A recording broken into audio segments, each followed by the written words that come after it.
A few days into this trip now, and I'm beginning to find my rhythm. What that really means is, I think, nothing more than I'm shedding an old skin. One that's grown up around me, comprised of city worries, pollution, people, and that crazed energy that you need to survive the real world. Out here, you do what you want, but what you want and where the road takes you, they become one and the same. You begin to approach that perfect Taoist state, where you return to the source of being. The further one travels, the less one knows. The road is a strange medicine. We are like the old mendicant monks, walking on the roof of hell, gazing at flowers. The Talowa track is a little bit of both, actually.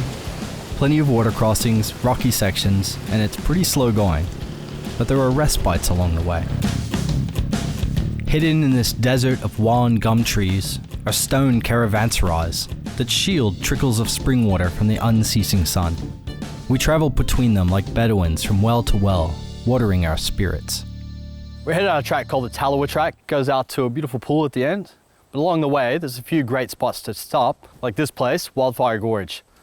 A little late in the season now, so there's not as much water as usual, but there's plenty here for the rock jump there, which is what I'm here to do.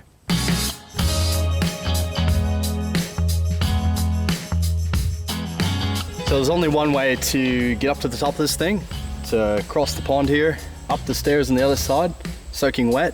Hopefully you make it. If I don't, tell my mom I love her.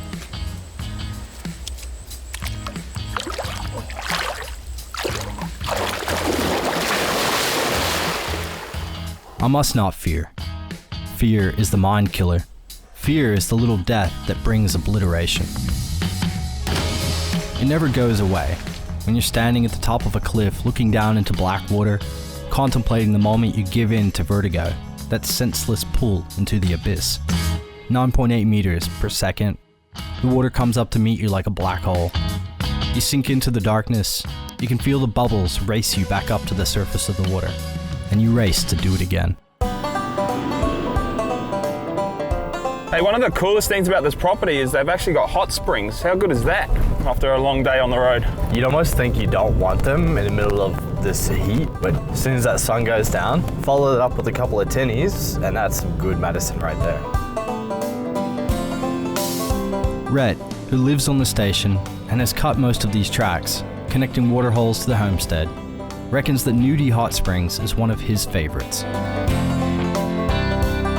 While it sounds like a resort for reprobates, it's actually one of many spots in the territory where artesian water, deep enough to be warmed by the Earth's own engines, trickles up to the surface.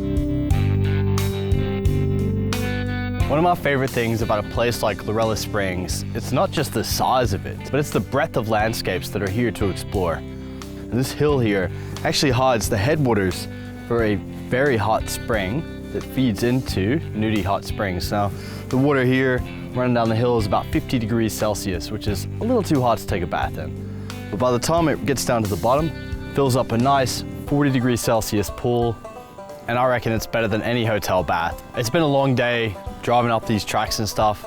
I think I've had enough exploration for one day. I'm gonna go check into the Outback Hotel there and have myself a hot bath. As the air cooled into a tropical night, this Outback spa was perfect. How good is this? I reckon this actually beats any hotel I've ever stayed in. Yep, definitely. Not a person in sight. All you can hear is the birds and the wind in the trees. It's pretty good. Every day dies, and in the last breath gives its swan song. Driving down the track to camp, I couldn't help but look back at the last couple of days, at the adventure that Lorella had delivered yet again, and we were just getting started.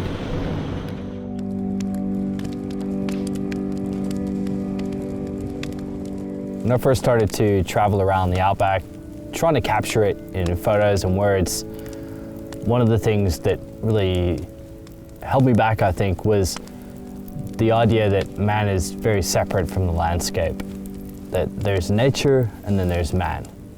As I've spent more time out here, beneath the Milky Way, watching the sun rise and set, I've learned that man is not a separate thing from the landscape or from nature. At his best, he's at one with those two things. That's what draws me to places like this, is the ability to go out there and be completely free, to engage with the landscape in a way that I don't think man is able to anymore, anywhere near the cities. That's why I come here, that's why I keep coming here, and I'll keep coming back a million times. I feel connected to everything when I'm here in a way that I simply cannot when I'm at home.